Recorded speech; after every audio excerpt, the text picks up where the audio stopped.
Hey guys, Aussie Poker here, and for this video I'm going to share a few reflections from the poker tour in Albury by APL that I played just last weekend. I played it from Friday to Sunday, and yeah, I tried to sort of keep some updates as the tour was going on, but honestly I was just really busy, and by the time the play finished I was like, it was a bit hard to record a video sharing with two other people as such.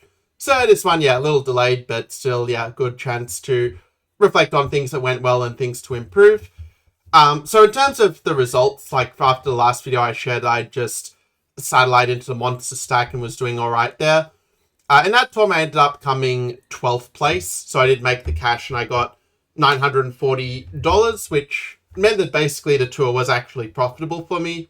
Even when you take out the accommodation, the food, it was still a very small profit, which, seeing how late notice it was and how the variants are high, most of the time you're just not going to cash it all just because of the variant. So to make any sort of profit to me was already quite a significant success as such. And I was also pretty happy with the way I played in general. I mean, I was kind of a bit unlucky, I think, in day one, and in day two I was I think very unlucky. But I think that it was made up for with a lot of extremely good luck in day three. The two most extreme examples where twice I cracked aces with ace king, one time suited in the on stack satellite, where I basically tripled my stack because I flopped the nut flush basically with 3 diamonds with ace king suited.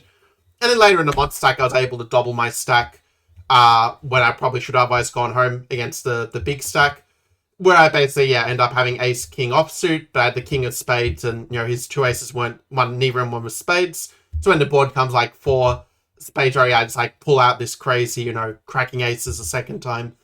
And the thing is, that guy actually, he was still at a quite decent stack level, and he still had 70, 80k even when even after that. I mean, he could still potentially come back, but he was very tilted, and he had kind of ran into a full house of mine when he had bottom pair, and just kind of donated the rest of his stack to me, and then I became the big stack, and that allowed a lot of good things to happen from there. I think one thing I did quite well in the monster stack, I think I was quite good at getting away from a lot of coolers, because there were a lot of cases where I was, raising, they were basically calling out of position with worse hands, but then their worst hand just constantly hitting the flop, and mine were constantly missing. And when I did c-bet, they would just keep on calling constantly, no matter what I did. So I think I did a pretty good job at sort of getting away. There were a few times, where, I sort of made these folds, with top pair, or with, a very strong second pair on a board that, the GTO wizard would probably call, but I just realized it's just a fold in the live situation. So, that was quite good to be able to minimize the losses when they came, and then to extract the maximum value when I did have very good hands. That was a pretty good feeling in general. So, and I mean, the hand I lost the monster stack, it basically just ended up being a flip. I made the easily correct call to someone shove on the Nash charts, but flip just didn't work out. It's not much you can really do there. So basically it was a pretty good tour. I think I played pretty well. And also I was kind of tired for the first 2 days, admittedly, but I think I was able to adapt well, where I was able to still play a high quality poker, even not feeling the energy, where I was using a peppermint oil, I was sniffing that, and that was really helping me to kind of stay more alert. But also just by playing a much more nittier style than usual in the first 2 days, it kind of allowed me to avoid any sort of difficult spots where I might be more likely to make an error due to fatigue, and just allow me to, just continue, extracting some value, even if it wasn't as much as, say, if I were to play a more loose, aggressive style in some cases. But it was a pretty good tournament. I mean, I also made quite a few sort of new poker friends, caught up with some old ones as well. So I think it's, very nice, where one thing I've kind of started to appreciate more and more in the last month or so is, how much more quickly you improve when you talk with other serious students of the game. For example, actually, when I got back home, I was so tired from the 8 to 9 hour, trip home, that I ended up going to sleep pretty soon after. But then, I woke up really early, and I was able to actually make the poker coaching group session, and I've just been learning so much from seeing other people discuss why the solver does certain things. It just really accelerates your learning, and kind of just ensures you're not really picking up bad habits from the solver. For example, where it says mixing between calling and folding on the river, often it's the case that you should actually just fold in live, because a lot of people that play is live, it's not going to find all the bluffs that the solvers are finding in those situations, because most players tend to underbluff in practice. Or if they do bluff like at a more recreational level, it's going to be bluffs that don't really make any kind of sense whatsoever. Let's say like there's bluff because they felt like it rather than because of some blocker potential or something like this.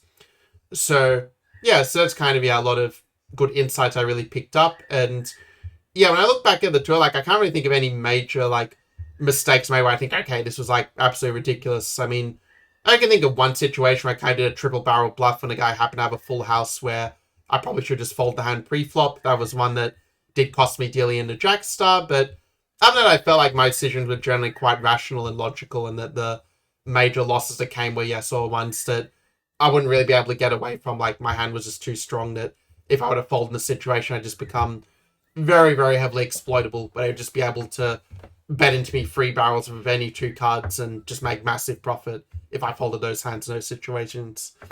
So yeah, that's pretty much a report for Albury. In terms of the plans moving forward for the rest of the month.